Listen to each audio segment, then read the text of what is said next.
আজকে আমরা দেখব প্রোগ্রামিং এর একটি ইম্পর্টেন্ট একটা concept dynamic programming.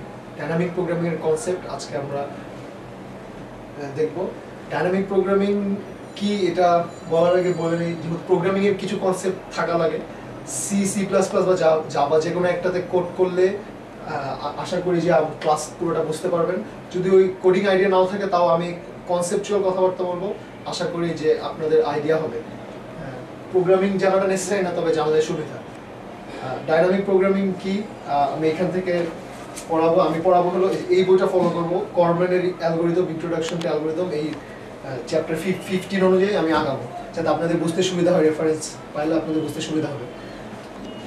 Dynamic programming একটা প্রোগ্রামিং টেকনিক। এটা আসলে কোথায় ইউজ হয়? এটা ইউজ হয় যখন ওভারল্যাপিং সাব প্রবলেম থাকে আর প্রতিটা সাব প্রবলেমের একটা অপটিমালিটি থাকে। এটা বলতে কি বোঝাচ্ছে? ওভারল্যাপিং সাব প্রবলেমটা কি?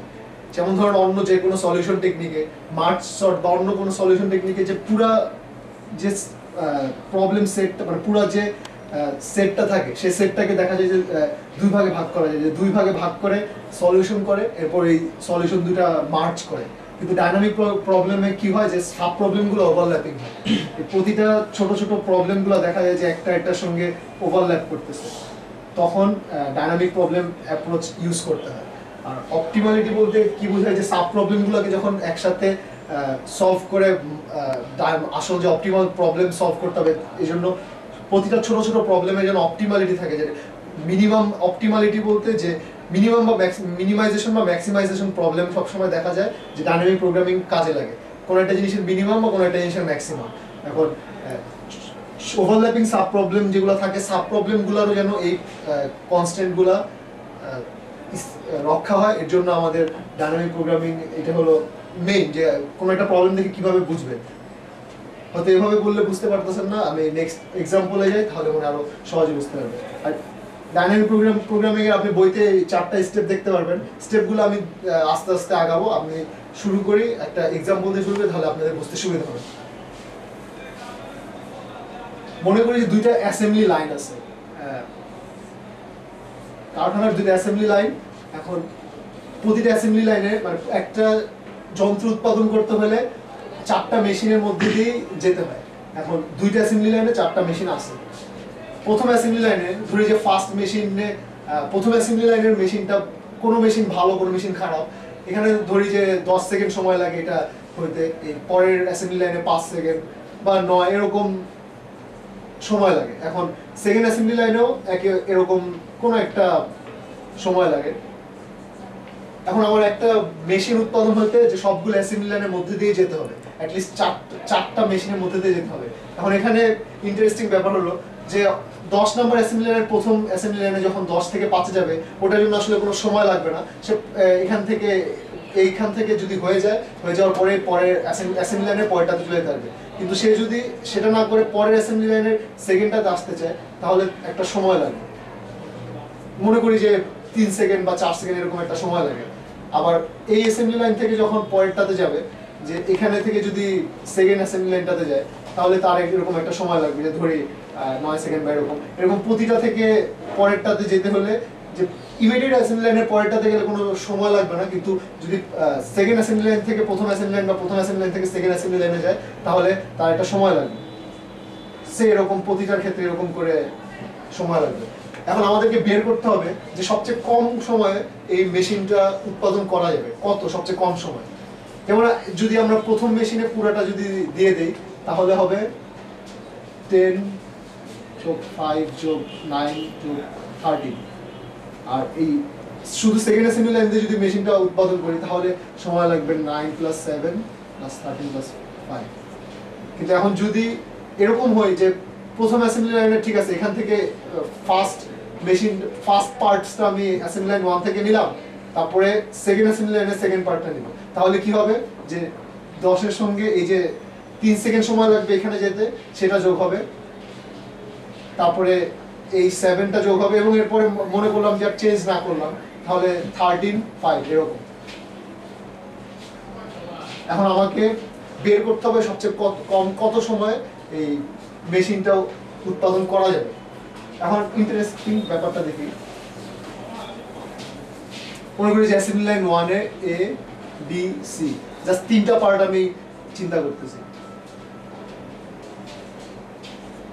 এখন আসলে কয় ভাবে মেশিনটাকে বানানো যায়, সরাসরি এবিসি এভাবে পাঠানো যায়, অথবা এ এ বি, আচ্ছা এটা আমি এবিসি না ধরে ডিএফ ধরি, এ বি এফ এভাবে করে পাঠানো যায়, অথবা এ ই এফ এভাবে পাঠানো যায়,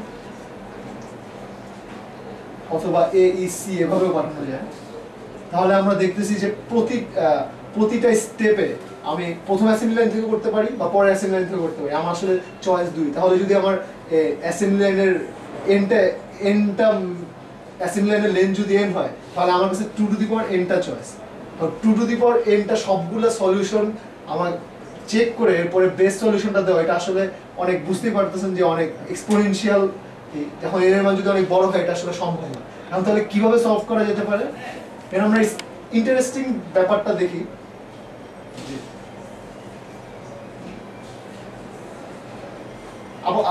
ধরে নিই যে এন এর মান আপাতত 2। এখন প্রথম অ্যাসেম্বলি লাইনে ধরেন 3 লাগে, তারপর 30, এখন ধরেন এখানে লাগে 7, এখানে লাগে 10। এখন যদি আমরা চিন্তা করেন যে প্রথমে যেটা ছোট সেটাতে দিয়ে দিব, ধরলাম এই যে 3 হলো ছোট, তাহলে 3-এ মেশিন পার্টসটাকে আমি 3-এ পাঠাবো। তাহলে 3-এ পাঠানোর পরে দেখা যাবে যে 3 থেকে আবার 10-এ আসতে অনেক হিউজ একটা লাগে, ধরলাম 100। এখন 3-এ পাঠাইলে 3 যদি আমি এই লাইন ইউজ করি তাহলে আমার লাগবে 33, আর যদি এই লাইনটা ইউজ করি তাহলে আমার লাগবে 3 যোগ 100 যোগ 10, 113। তার চেয়ে আমি যদি আসলে এই লাইনটা ইউজ করতাম 7 আর 10 17, তাহলে কিন্তু আমার কম সময় লাগতো। তাহলে আসলে বোঝা যাচ্ছে যে আমরা যদি এই অ্যাপ্রোচটা নেই, দুইটা অ্যাসেম্বলির মধ্যে যেটা কম সেটাতে দিয়ে দিব, সেটা থেকে শুরু করব, এই অ্যাপ্রোচটা নিলে আসলে ভুল হবে, আমাদের ভুল সলিউশন দেবে। তাহলে আমাদের ডিফারেন্ট অ্যাপ্রোচ নিতে হবে। এখন বইতে ডাইনামিক প্রবলেম করার 4টা স্টেপ দিছিল। 4টা স্টেপ কি ছিল, যে ফার্স্টে একটা অপটিমাম সলিউশন স্ট্রাকচার ডিফাইন করা, তারপর ওই স্ট্রাকচারটা থেকে রিকার্সিভলি অপটিমাম সলিউশনের ভ্যালুগুলো বের করা। এরপরে এখন তাহলে আমরা প্রথমে একটা স্ট্রাকচার ডিফাইন করার চেষ্টা করি। এখানে আছে 2টা অ্যাসেম্বলি লাইন।